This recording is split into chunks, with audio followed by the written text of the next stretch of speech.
بسم الله الرحمن الرحيم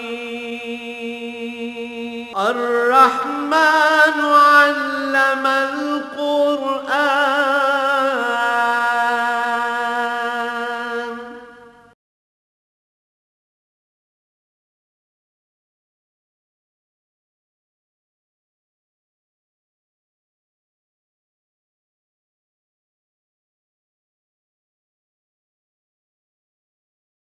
الحمد لله رب العالمين والصلاة والسلام على حبيبه محمد وآله وصحبه أجمعين. أعوذ بالله من الشيطان الرجيم. بسم الله الرحمن الرحيم.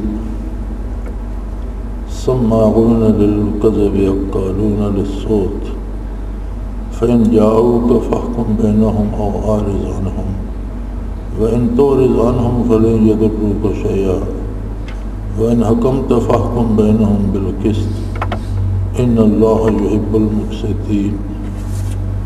وَكَيْفَ يُحَكِّمُونَكَ وَعِندَهُمُ التَّوْرَاةُ فِيهَا حُكْمُ اللَّهِ ثُمَّ يَتَوَلَّوْنَ مِنْ بَعْدِ ذَلِكَ وَمَا أُولَئِكَ بِالْمُؤْمِنِينَ. اللهم سبحانك لا علم لنا إلا ما علمتنا إنك أنت العليم الحكيم. مولاي صل وسلم دائما أبدا على حبيبك خير الخلق كلهم.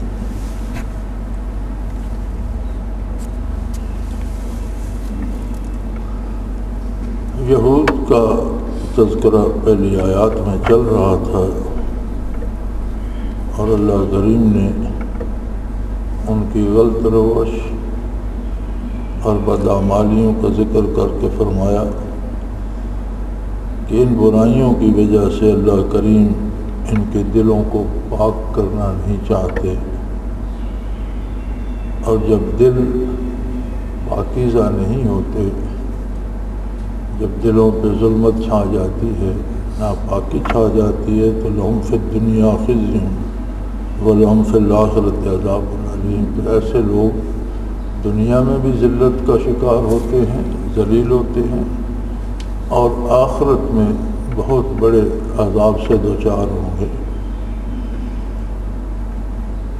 پھر ان کی دو بنیادی صفات گنوائی.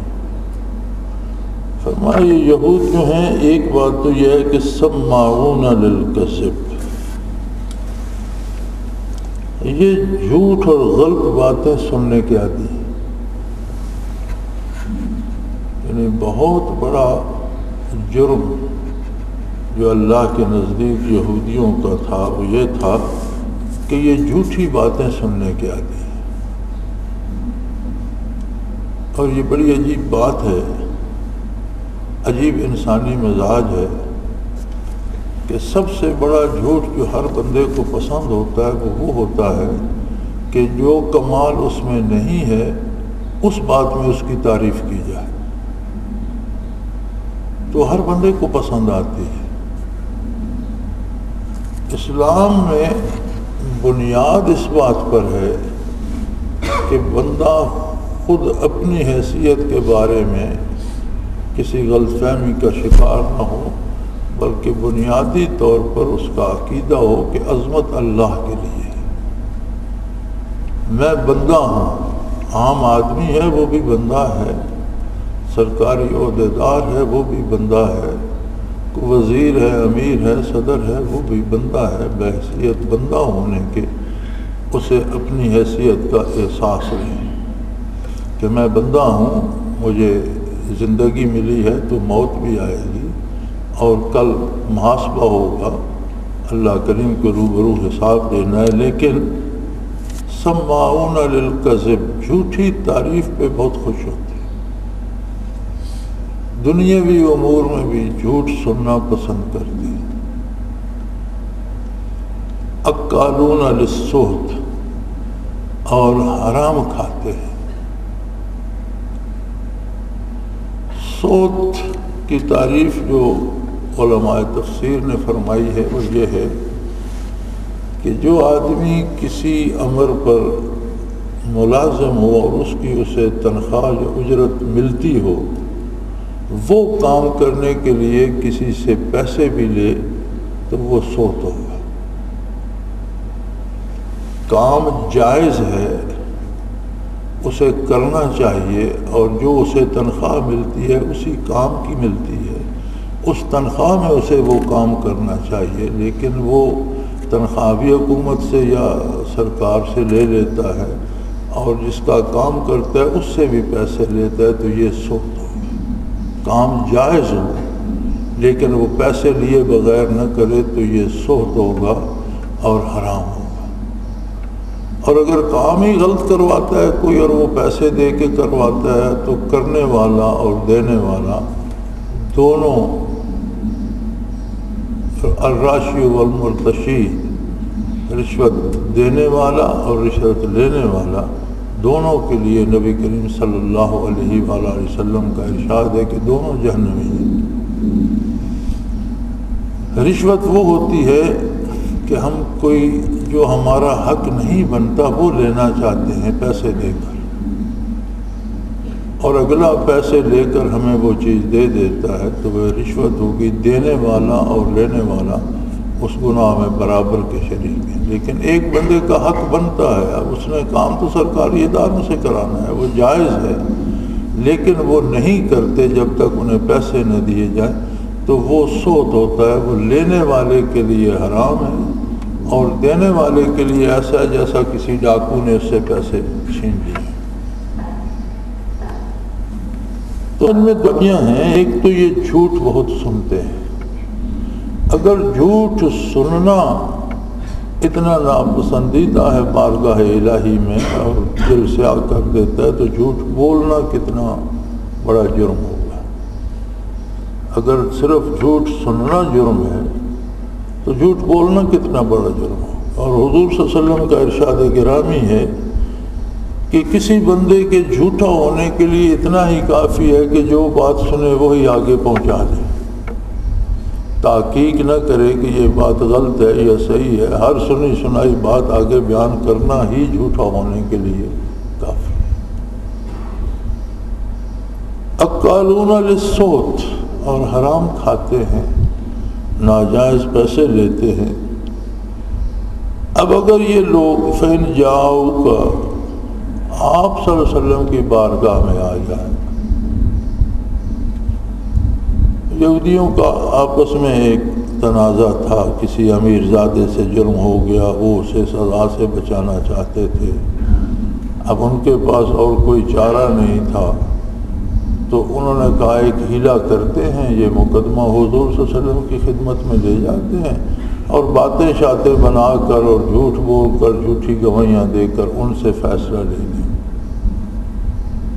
ادھر وہ مقدمہ لائے، ادھر اللہ کریم سے وہی نازل ہو گئی۔ اللہ کریم نے فرمایا پہلے تو ان کی ساری باتیں بتائیں کہ یہ بے دین بدکار لوگ ہیں، اللہ نے ان کے دل سے آ کر دیے ہیں، اور پھر یہ جھوٹ سننے کے عادی ہیں اور حرام کھانے کے عادی ہیں، اور اگر یہ اپنا جھگڑا آپ کے پاس لے آئیں فَحْكُمْ بَيْنَهُمْ أَوْ أَعْرِضْ عَنْهُمْ إِنْ تُعْرِضْ عَنْهُمْ فَلَنْ يَضُرُّوكَ شَيْئًا فَإِنْ حَكَمْتَ فَحْكُمْ بَيْنَهُمْ بِالْقِسْطِ۔ اللہ کریم نے فرمایا کہ میرے حبیب یہ آپ کی مرضی ہے، ان کے جھگڑے کا اگر فیصلہ کر دیں یا آپ انہیں کہہ دیں کہ میں تمہارا فیصلہ نہیں کرتا، جاؤ تمہارے پاس اپنی کتاب ہے، اللہ کی کتاب تمہارے پاس ہے، اس کے مطابق فیصلہ کرتے رہو۔ تو دونوں صورتوں میں اللہ کریم راضی ہے، آپ چاہیں تو ان کا فیصلہ کر دیں، آپ کو پسند نہ ہو تو ان کا فیصلہ نہ فرمائیں، آپ کا کوئی نقصان نہیں ہوگا۔ ہاں ایک بات ہے کہ اگر اے میرے حبیب آپ فیصلہ فرمائیں، بین حکمتا، اگر آپ فیصلہ فرمائیں، فحکم بینہم بالقسط، تو پھر ٹھیک ٹھیک انصاف کے مطابق فیصلہ کیجیے گا۔ وہ حرام کھانے والے ہیں، وہ جھوٹ سننے والے ہیں، ان کے دل سیاہ ہیں، وہ بدکار ہیں، جیسے بھی ہیں، آپ اگر فیصلہ فرمائیں تو آپ اپنی شان رسالت کو پیش نظر رکھ کے عین عدل کے مطابق فیصلہ فرمائے، جو جس کا حق ہو وہ اسے ملے۔ اگر آپ فیصلہ فرمائیں فاحکم بینہم بالقسط، تو ان کے درمیان عدل سے فیصلہ فرمائیں۔ ان اللہ یحب المقسطین، کہ عدل کرنے والوں کو اللہ محبوب رکھتا ہے۔ چنانچہ نبی کریم صلی اللہ علیہ وآلہ وسلم نے ان پر سوال کیا کہ تمہارے پاس اپنی کتاب ہے، تم اہل کتاب ہو، میری نبوت پر تم ایمان ہی نہیں لائے، تو مجھ سے فیصلہ کیوں چاہتے ہو؟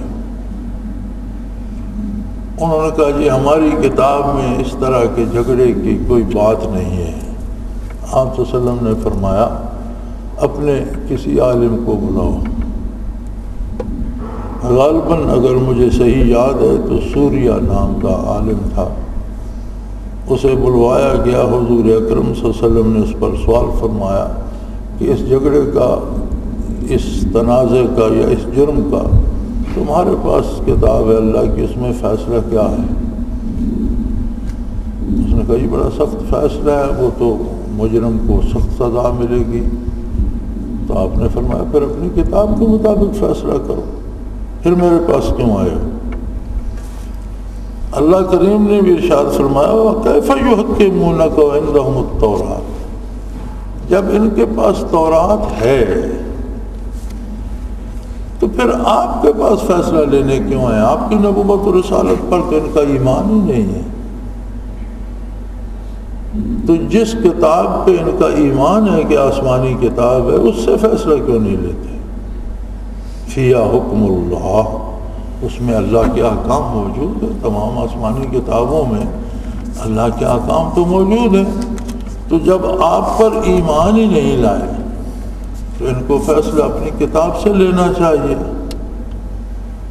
ثُمَّ يَتَوَلَّوْنَ مِن بَعْدِ ذَلِكَ، لیکن یہ اپنی کتاب کو ماننے، پڑھنے، سمجھنے کے بعد اس سے پھر جاتے ہیں، اس پر عمل نہیں کرنا چاہتے۔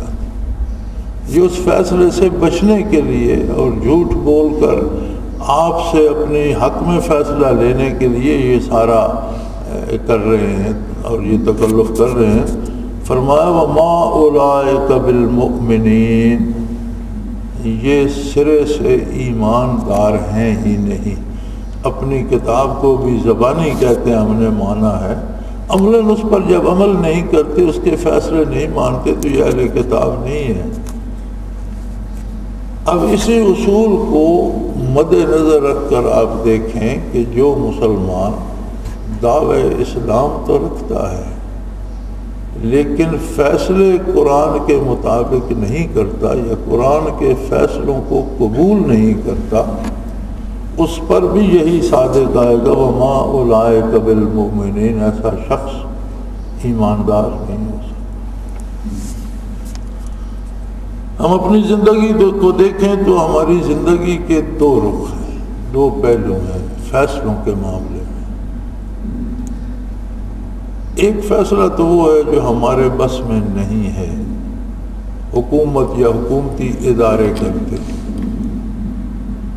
ہم اپنی فریاد لے جاتے ہیں، اپنی شہادتیں گواہیاں پیش کرتے ہیں، فیصلہ ان کے اختیار میں ہوتا ہے۔ اگر وہ خلاف قرآن کرتے ہیں تو اس کے جواب دے تو وہ ادارے یا وہ فیصلہ کرنے والے حضرات یا وہ جج یا وہ افسر یا وہ حاکم ہیں۔ دوسرا پہلو زندگی کا یہ ہے جس میں ہم خود فیصلے کرتے ہیں، لین دین میں، تعلقات میں، دوستی دشمنی میں، معاملات میں، ہم خود بھی تو دن بھر ہر معاملے میں کوئی نہ کوئی فیصلہ کرتے ہیں۔ تو مومن کا تو ہر فیصلہ وہ ہونا چاہیے جو اللہ نے قرآن میں طے کر دیا۔ تو یہ ہمارے سامنے ایک آئینہ ہے جس میں ہم اپنے آپ کو دیکھ سکتے ہیں کہ ہماری زندگی صبح سے شام تک کتنے عمل ہم قرآن کریم کے مطابق کرتے ہیں اور کتنے ایسے اعمال کرتے ہیں جن سے قرآن کریم منع فرماتا ہے۔ ہر بندہ اپنا دیکھ سکتا ہے، لیکن ہماری عادت یہ ہے کہ ہم دوسروں پر فتوے لگاتے رہتے ہیں، اپنے بارے ہم سوچنا ہی گوارا نہیں کرتے۔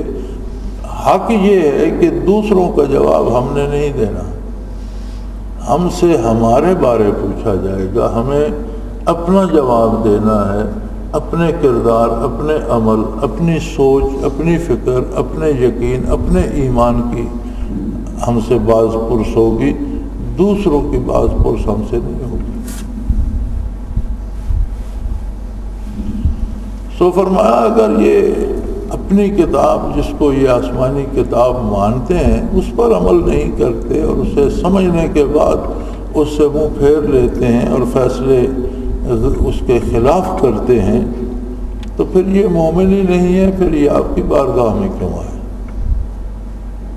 اِنَّا أَنزَلْنَا التَّوْرَاةَ فِيهَا هُدًى وَنُورٌ يَحْكُمُ بِهَا النَّبِيُّونَ الَّذِينَ أَسْلَمُوا لِلَّذِينَ هَادُوا وَالرَّبَّانِيُّونَ وَالْأَحْبَارُ بِمَا اسْتُحْفِظُوا مِنْ كِتَابِ اللَّهِ وَكَانُوا عَلَيْهِ شُهَدَاءَ فَلَا تَخْشَوُا النَّاسَ وَاخْشَوْنِ وَلَا تَشْتَرُوا بِآيَاتِي ثَمَنًا قَلِيلًا وَمَن لَّمْ يَحْكُم بِمَا أَنزَلَ اللَّهُ فَأُولَٰئِكَ هُمُ الْكَافِرُونَ۔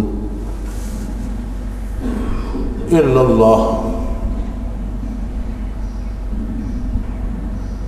بہت مشکل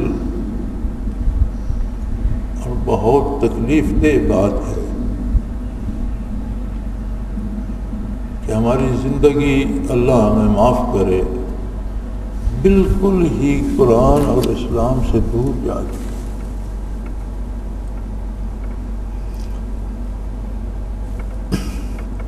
جھگڑا تو یہود کا تھا اور اس بات پہ ارشاد ہو رہا ہے کہ ان کے پاس جو کتاب ہے تورات، یقیناً ہم نے وہ تورات نازل فرمائی، فیہا ہدا، اس میں بھی رہنمائی تھی، راہ حق کی رہنمائی تھی، سچے اور حق پر مبنی فیصلے اور سچے اور حق پر مبنی اصول و ضوابط تھے، اور اس میں نور تھا، ونور، ایک روشنی تھی جو دنیا کی تاریکیوں میں راستے روشن کر دیتی تھی، ہر کام کو کرنے کی راہ دکھاتی تھی، ہر برائی سے بچنے کی رہنمائی کرتی تھی، اس میں نور تھا۔ یحکم بہا النبیون، انبیاء نے اس کے مطابق فیصلے کیے، اللہ کے سب سے برگزیدہ بندے تو اللہ کے نبی ہوتے ہیں، انبیاء نے اللہ کی کتاب کے مطابق فیصلے کیے۔ الذین اسلموا، اور انبیاء وہ لوگ تھے جو کلی طور پر اللہ کے فرما بردار تھے، مطیع تھے۔ للذین ہادوا والربانیون والاحبار، پھر حکم دیا کرتے تھے یہودیوں کو، ربانیون اہل اللہ، وہ لوگ جن کے پاس دین کی واقفیت اور علم بھی ہو اور ان کے پاس کیفیات قلبی اور باطنی یعنی اپنے انبیاء کے فیوزات و برکات بھی ہوں۔ ہمارے ہاں بھی عام استعمال ہوتا ہے علماء ربانی، ربانی کہتے ہیں ان لوگوں کو جن کے پاس علم بھی ہو اور ان کے پاس وہ کیفیات بھی، ان کے سینے بھی روشن ہوں، دل منور ہوں، اور برکات نبوت سے جو فیض آتا ہے وہ بھی ان کے سینے میں ہو، انہیں علماء ربانی کہتے ہیں۔ والاحبار، علماء ظواہر، جن کے پاس دین کا علم تو ہو، کیفیات نہ ہو۔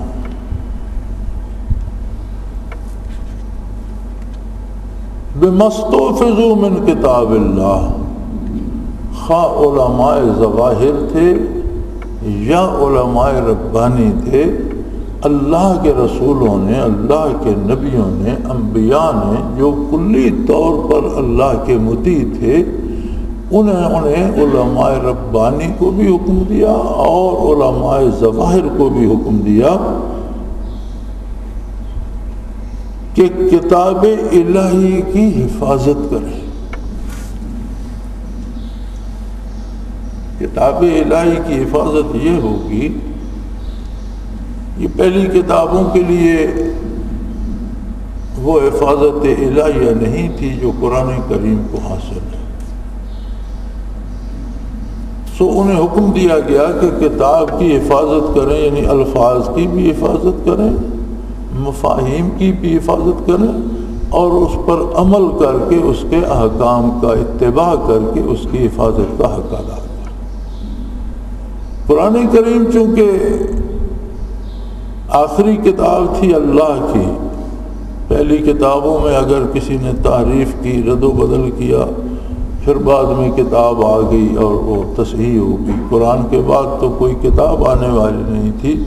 اللہ کریم نے یہ احسان فرمایا کہ اس کی حفاظت کا ذمہ اپنی ذات کے ذمہ لے لیا، خود لے لیا اس کی حفاظت کا ذمہ. انا نحن نزلنا الذکر وَإِنَّا لَهُ لَحَافِظُونَ، ہم نے یہ قرآن اتارا ہے، ہم اس کی حفاظت فرمائیں گے. اور یہ گزرنے والی 14 صدیاں گواہ ہیں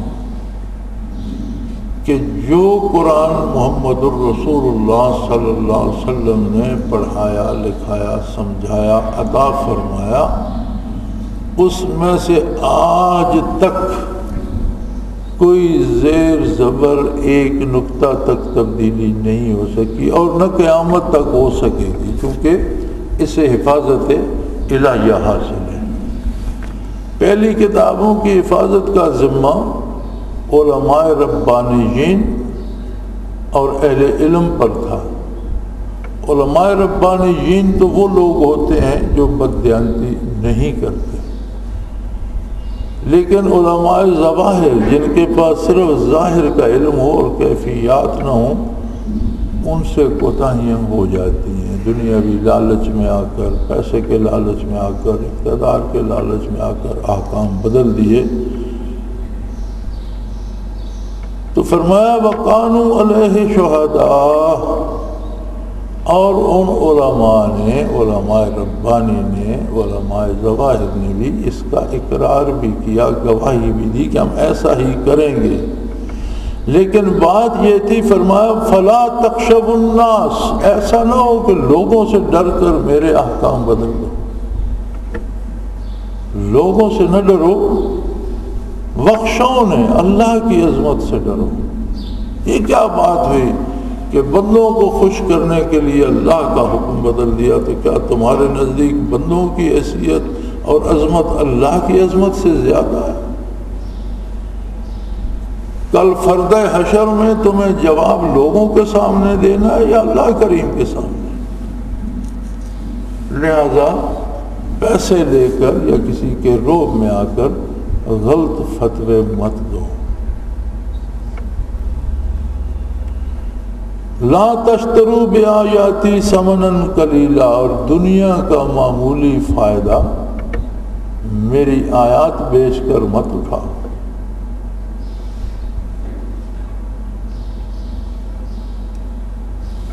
کہ دنیاوی فائدے کے لیے فرمایا دنیا اگر ساری بھی ایک شخص کے پاس جمع ہو جائے تو وہ بھی آخرت کے مقابلے میں قلیل ہے، اس کی کوئی حیثیت نہیں. تو فرمایا یہ تھوڑا سا وقتی سا فائدہ جسے کل چھوڑ کر چلے جانا ہے، اس دولت کے لیے یا اس زندگی کے لیے جو کل ختم ہو رہی ہے، اللہ کی کتاب میں تبدیلی نہ کرو، حق کے مطابق بات کرو. اور فرمایا خوب سن لو، وَمَن لَّمْ يَحْكُم بِمَا أَنزَلَ اللَّهُ، جو لوگ اپنے فیصلے اللہ کے نازل کردہ کلام کے مطابق نہیں کرتے، فَأُولَٰئِكَ هُمُ الْكَافِرُونَ، وہ لوگ کافر ہیں.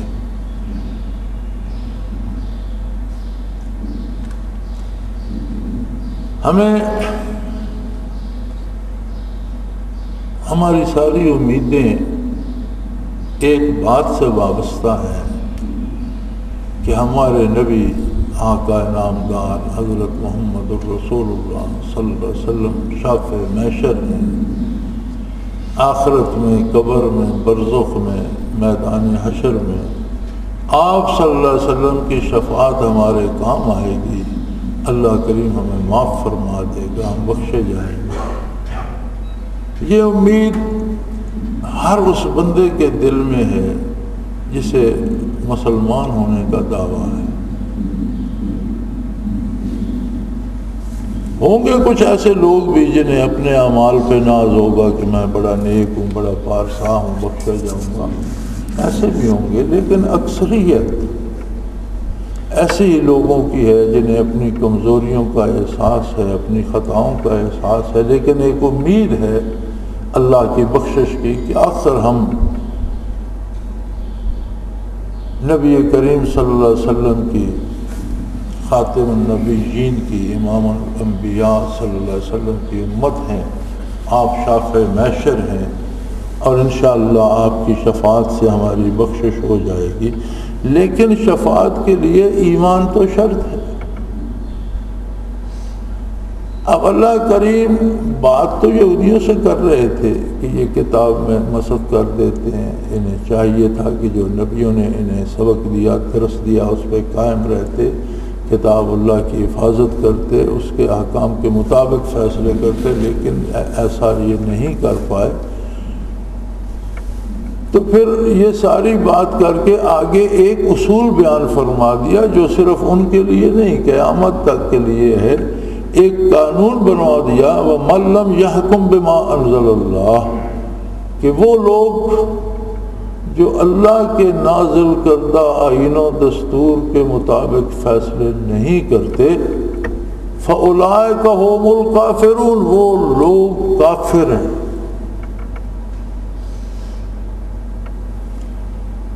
جیسا میں نے پہلے عرض کیا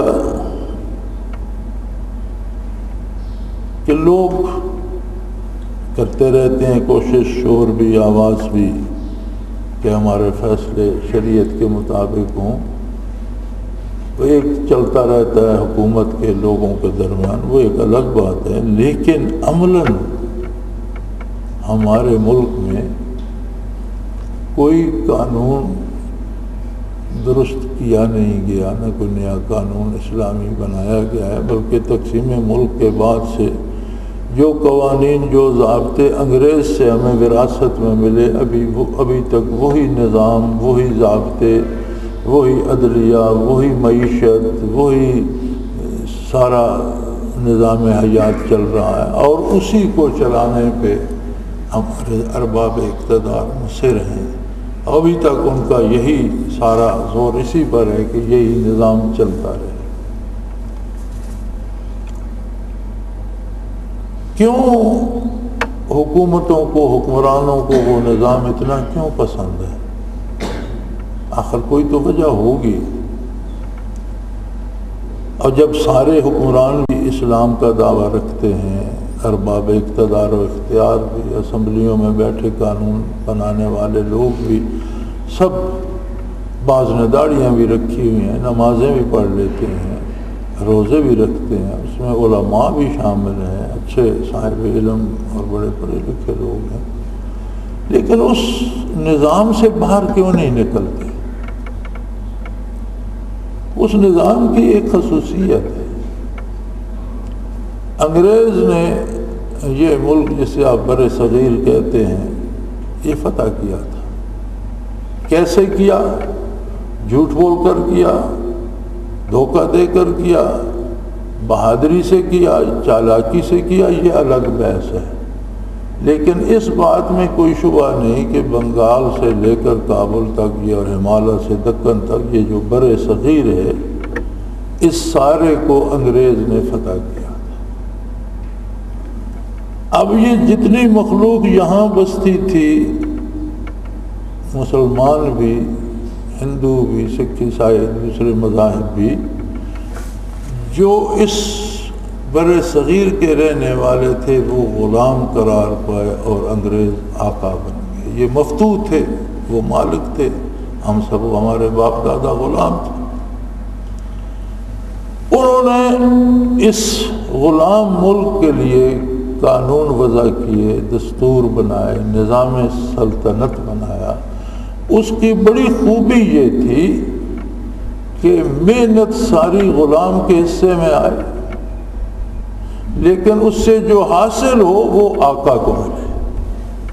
یعنی اس نظام کی خوبی یہ ہے کہ محنت، مزدوری، مشقت، رات دن کی سردردی یہ تو غلاموں کے حصے میں آئے، وہ رات دن محنت کریں، رات دن تیشہ چلائیں، رات دن کسی چلائیں، رات دن ہل چلائیں، رات دن کھیت جوتیں، رات دن کارخانوں میں کام کریں، رات دن محکموں میں ملازمت کریں، لیکن جو کچھ حاصل ہو وہ سارے کا سارا آقا کو چلا جائے، اور انہیں زندہ رہیں نہ رہیں اتنا کچھ مل جائے کہ ایک وقت کی روٹی انہیں ملتی رہے، مرے نہیں، کام کرتے رہے۔ وہی نظام انگریز چھوڑ کر گیا اور نئے آنے والوں نے اسے اپنا لیا۔ اب عجیب تماشا یہ بن گیا کہ سارا ملک اسی غلامی حیثیت میں رہ گیا، اور جو لوگ اقتدار میں چلے گئے وہ آقا کی کرسی پر بیٹھ گئے۔ اب جناب مجھے اور آپ کو تو پتہ ہی نہیں کہ اوپر کتنے مزے ہیں، کتنی سہولتیں ہیں، کتنے پیسے ملتے ہیں، کیا کیا کرتے ہیں۔ یعنی عجیب بات ہے کہ یہ اوپر کے لوگ بینک سے قرضہ لے لیتے ہیں اور وہ اربوں میں، اور پھر جب وہ واپسی کی باری آتی ہے تو اعلان ہوتا ہے وہ قرضے معاف ہو گئے۔ یہ کارخانے لگاتے ہیں تو پیسے سرکاری خزانے سے لیتے ہیں، اگر وہ منافع بخش ہوتے ہیں تو منافع ان کے گھر جاتا ہے، اور جب نقصان ہوتا ہے تو کہتے ہیں یہ پڑا ٹوٹی مشینیں پڑی ہیں اٹھا لو۔ اور یہ پیسہ کدھر سے آتا ہے؟ یہ سرکاری خزانے سے آتا ہے۔ سرکاری خزانہ کس سے لیتا ہے؟ سرکاری خزانہ عام آدمی سے لیتا ہے، مزدور سے، محنت کش سے، ملازم سے، تاجر سے، کاشتکار سے، ہر فرد کی محنت سے زیادہ حصہ ٹیکسوں میں حکومت کو چلا جاتا ہے۔ اب جو اوپر آ گئے انہیں تو مزہ آ گیا، انہوں نے کہا یار یہ عیش تو کہیں سنے نہیں تھے، یہی رہنا چاہیے۔ یہ جو آپ کہتے ہیں نا دہشت گردی ہو رہی ہے اور جنگ ہو رہی ہے اور بغاوت ہو گئی اور حکومت فروغ کر رہی ہے، کہاں بغاوت ہوئی؟ کس نے کہا کہ ہم پاکستان کے خلاف؟ یہی بے بسی اور مجبوری لڑ رہی ہے طاقت کے ساتھ، بھوک لڑ رہی ہے دولت کے ساتھ، افلاس دولت مندوں سے لڑ رہا ہے۔ غریب آدمی چاہتا ہے کہ میں بھی اس ملک کا شہری ہوں، میرے بچے کو بھی پڑھنے کا حق حاصل ہے، میرا باپ بیمار ہو جائے تو اس کا بھی علاج ہونا چاہیے۔ امراء کے کتوں کے لیے بھی ہسپتال ہیں اور غریب آدمی کے بیٹے اور باپ کے لیے بھی نہیں۔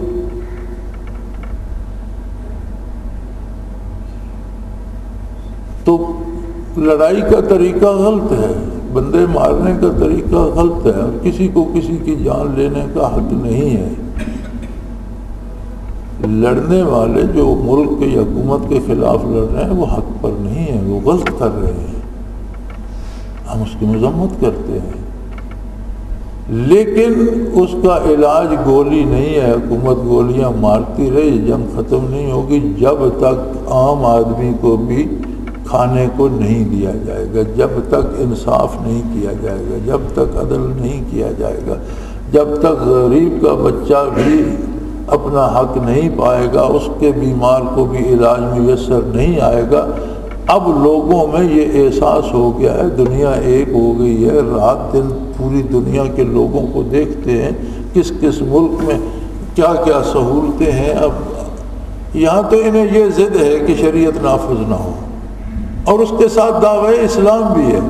یعنی بڑے مزے کی بات یہ ہے کہ شریعت کا نفاذ بھی نہیں چاہتے، اور کوئی یہ نہیں کہ چھپ کر بات کرتے ہیں۔ ٹیلی ویژن پہ میں باتیں سنتا رہتا ہوں، ٹیلی ویژن پر آ کر کہتے ہیں کہ یہ پاگل ہیں، یہ کہتے ہیں شریعت نافذ، یہ ہم سے نمازیں پڑھوانا چاہتے ہیں۔ کمال ہے یار، نمازیں تو آپ سے اللہ پڑھوانا چاہتا ہے، اللہ نے فرض کی ہیں، آپ کے دین میں فرض ہیں، کوئی کسی سے نماز کیا پڑھوائے گا؟ جو اسلام کا دعویٰ کرتا ہے اس پر نماز فرض ہو جاتی ہے، خود اس کا حق بنتا ہے اپنے دعوے کی لاج رکھے اور اللہ کی اطاعت کرے۔ لیکن اگر شریعت نافذ نہیں کرنا چاہتے تو کم از کم اپنا عیش تھوڑا سا کم کرو اور اپنی بچی روٹی غریبوں کو دے دو، یہ مطمئن ہو جائے۔ صرف اسلام آباد کے بڑے گھروں میں جو شام کو کھانا بچتا ہے جسے پھینک دیا جاتا ہے، وہی راولپنڈی شہر میں تقسیم کر دیا جائے تو ہر گھر کو کھانا مل جائے۔ یہ وہ بھی نہیں دینا چاہتے، لیکن اللہ کا فیصلہ بھی ہے کہ جو لوگ اللہ کے فیصلوں کے مطابق فیصلے کرنا پسند نہیں کرتے، مَن لَّمْ يَحْكُم بِمَا أَنزَلَ اللَّهُ، اللہ نے جو قرآن نازل فرمایا اس کے مطابق جو فیصلے نہیں کرتے، فَأُولَٰئِكَ هُمُ الْكَافِرُونَ، یہ میں نہیں کہہ رہا، اللہ کہہ رہا ہے کہ وہ لوگ کافر۔ میرے خیال میں اس سے بڑی کسی سزا کا تصور نہیں ہو سکتا۔ کفر کا فتویٰ لگ جانا یا کفر کی دفعہ کا لگ جانا کسی پر، یا کسی کا کافر ہو کر مرنا، اللہ پناہ دے، یہ وہ جرم ہے جو ہمیشہ ہمیشہ بندے کو دوزخ میں رکھے گا۔ میں اگلے دن حلیۃ الاولیاء دیکھ رہا تھا، دوزخ میں کیا حشر ہوگا۔ آیہ کریمہ ہے قرآن کی، کلما نضجت جلودہم بدلناہم جلودا غیرہا، جہنم میں جو پھینکے جائیں گے تو جہنم کی تیز آگ جب ان کی کھالوں کو جلا دے گی تو فوراً ہم دوسری کھال پیدا کر دیں گے، اگلی جل جائے گی، نہیں پیدا ہو جائے گی، جلتے رہیں گے مسلسل۔ تو سیدنا فاروق اعظم رضی اللہ تعالیٰ عنہ نے حضرت کعب رضی اللہ تعالیٰ عنہ سے پوچھا کہ اس آیہ کریمہ کی تفسیر کیا ہے، تمہیں پتہ ہے؟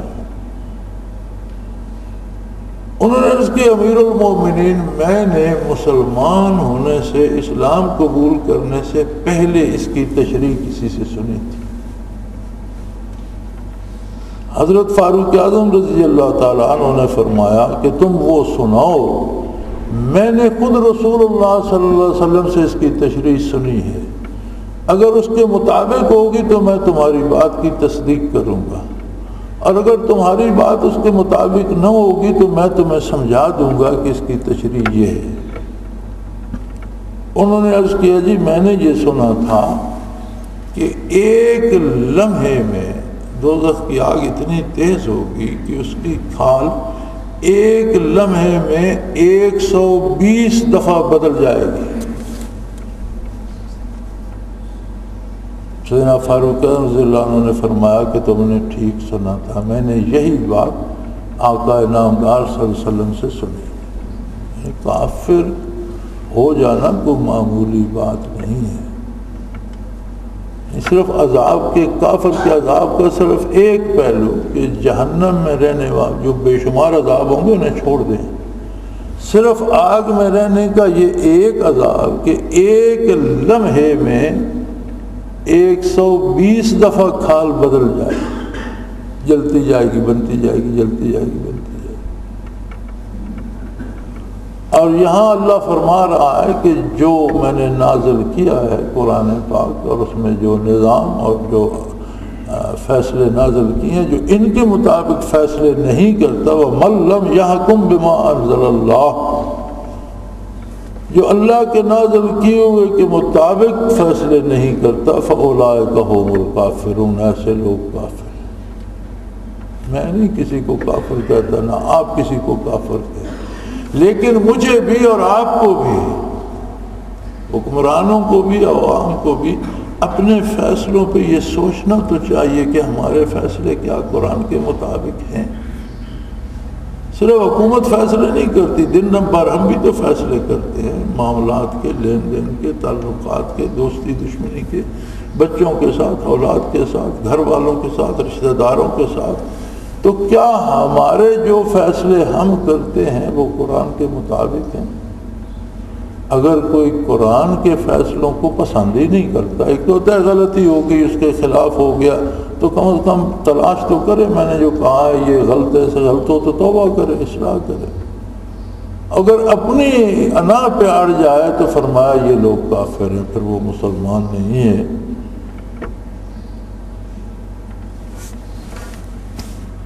اللہ کریم ہماری خطاؤں سے درگزر فرمائے اور ہمیں اپنے نازل کردہ آئین و دستور پر عمل کرنے کی توفیق عطا فرمائے۔ وآخر دعوانا ان الحمدللہ رب العالمین۔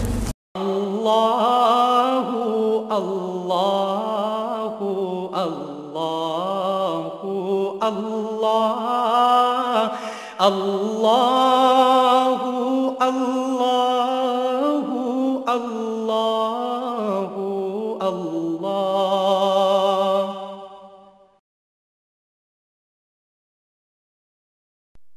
حضرت امیر محمد اکرم آوان مد ظلہ العالی دارالعرفان منارہ ضلع چکوال میں سالہ سال سے قرآن و حدیث کے اوپر خطابات کر رہے ہیں اور سلسلہ نقشبندیہ اویسیہ کے مطابق لوگوں کو ذکر الہی کی تربیت دے رہے ہیں۔ وہ قرآن پاک کی تفسیر ترتیب وار بیان کر رہے ہیں۔ تفسیر قرآن کو وہ موجودہ ملکی اور بین الاقوامی حالات کے مطابق بیان کرتے ہیں۔ موٹر وے سے کلر کہار کے انٹرچینج سے نکلتے ہوئے کلر کہار کی جھیل سے ہوتے ہوئے میانی، بوچھال اور نور پور سے گزرتے ہوئے دارالعرفان منارہ پہنچ سکتے ہیں۔ حضرت امیر محمد اکرم آوان نے بچیوں اور بچوں کی دینی اور دنیاوی تعلیم کے لیے سقارہ اکیڈمی کے نام سے ایک درسگاہ بھی قائم کی ہے، جس کا افتتاح ملک پاکستان کے صدر جنرل محمد ضیاء الحق نے اپنے دست مبارک سے کیا تھا۔ وہ تمام احباب جو اسلام کی طلب رکھتے ہیں ان سے گزارش ہے کہ دارالعرفان منارہ ضلع چکوال میں امیر محمد اکرم آوان صاحب کے خطابات سے مستفید ہوں۔ وہ ہر جمعے کو نماز سے پہلے بیان فرماتے ہیں۔ ہر ماہ کی پہلی اتوار کو ماہانہ اجتماع ہوتا ہے جس میں آپ خصوصی خطاب فرماتے ہیں اور پاکستان کے چاروں صوبوں سے احباب اس اجتماع میں شرکت کرتے ہیں۔ اس کے علاوہ یہاں سال میں 2 مرکزی اجتماعات بھی ہوتے ہیں، ایک رمضان المبارک میں اعتکاف کا اجتماع اور دوسرا جولائی اور اگست میں 40 دن کا اجتماع ہوتا ہے جس میں روحانی تربیت کی جاتی ہے۔